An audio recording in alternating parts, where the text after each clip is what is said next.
So I'm going to try and make this bike tame it down just a little bit, but get it just a little more of a trail bike than a motocross bike. My little boy just got this. He's coming from a Honda 125 4-stroke. And anyways, what we're going to do to it today, we're going to put a flywheel weight on it. We're going to up the sprocket in the back and then possibly go down a sprocket on the front tooth and see if we can't get a little more rideability out of it for him, so that he can do some of the more low speed single track type stuff.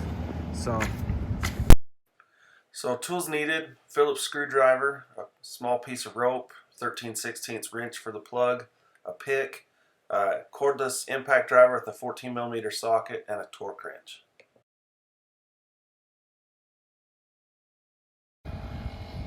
There's my little guy gearing up. He's throwing his boots and helmet on, and he's gonna go for a reference ride before we do anything.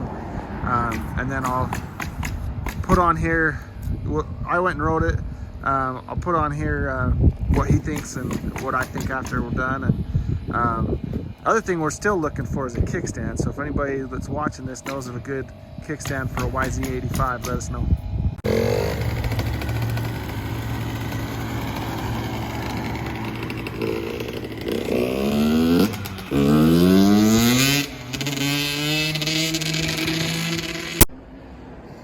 Alright, so we're going to start installing this flywheel weight.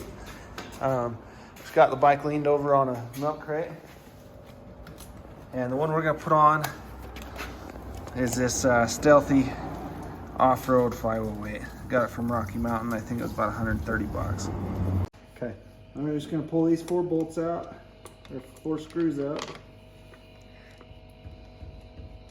And then we'll put,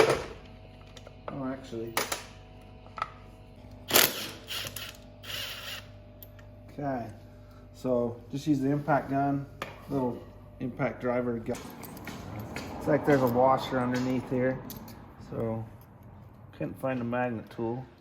All right, so finally got the washer out. We'll put the washer and the nut in the box.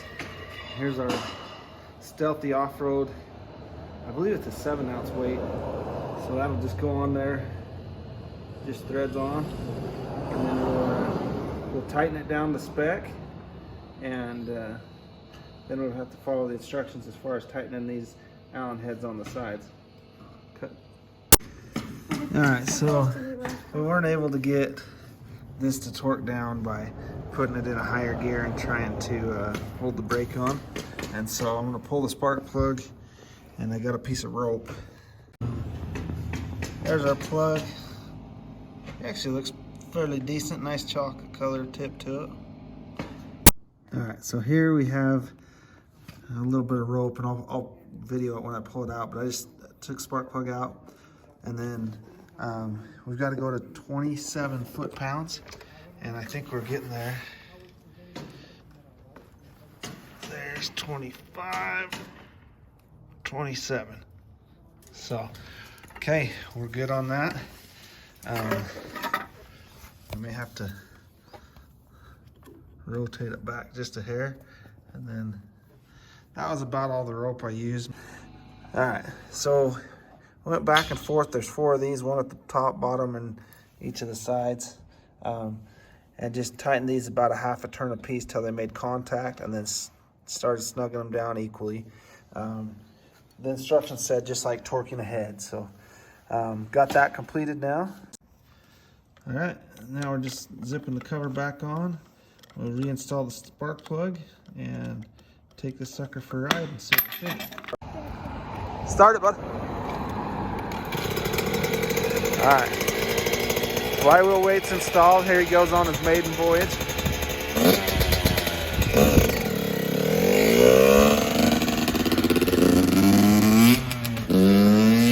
All right, bud, what'd you think?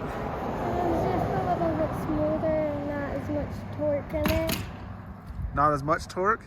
Yeah. Oh, okay. It is smoother. Yeah. So it's supposed to have more low end torque. Was it easier at the bottom? Well, I mean, it didn't have, like, it didn't jerk me backwards. Oh yeah, it didn't have as much snap to it. Mm-hmm. Okay.